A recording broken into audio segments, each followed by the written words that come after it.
اللهم صل وسلم وبارك على سيدنا ونبينا محمد وعلى آله وأصحابه أجمعين. عارفين من فوائد التين الشوكي إيه؟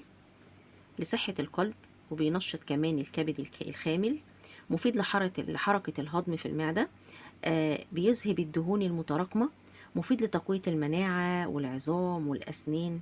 ده كمان لو أخدنا كل يوم واحدة بس من التين، تخيلوا إن بيعمل على تخفيض السكر التراكمي في الجسم. تخيلوا بقى كل ده ممكن لو كلت تينة واحدة بس كل يوم. طبعا انا جبت التين وحطيته في الفريزر، وبعد ما حطيته في الفريزر انا المفروض كنت عملته شوية، يعني ضربته وهو ماسك شوية، بس انا سبته لحد ما يفك خالص.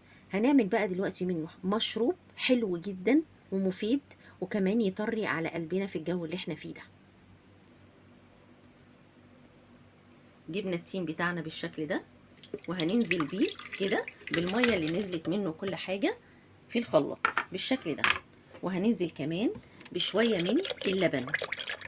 اللبن بيديله طعم حلو جدا يا جماعه، ولو طفلك ما بيشربش لبن ممكن تحطيه في المشروب ده، وزي ما قلت لكم طعمه جميل جدا.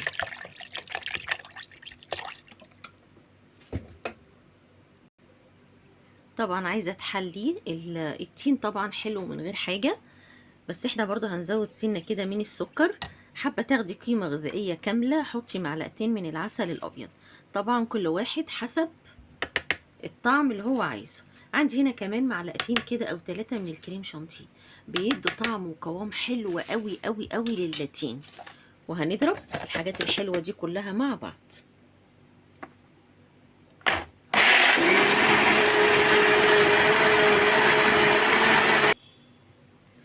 وهنا طبعا بتدوقي طعم السكر بتاعك وتظبطيه زي ما انت عايزة بالظبط.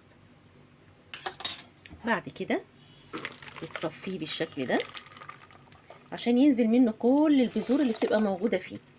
طبعا اي حد معدته تعبانة، القولون عنده ما بيهضمش كويس، الكلى تعبانة، الحاجات اللي بتطلع كلها من التين بالشكل ده بتسهل على المعدة حاجات كتير قوي.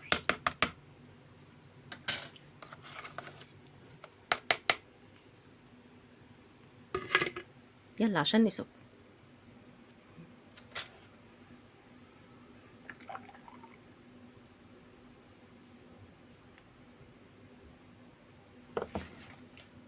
هتشربي احلى عصير تين شوكي في الدنيا، بألف هنا وشفا.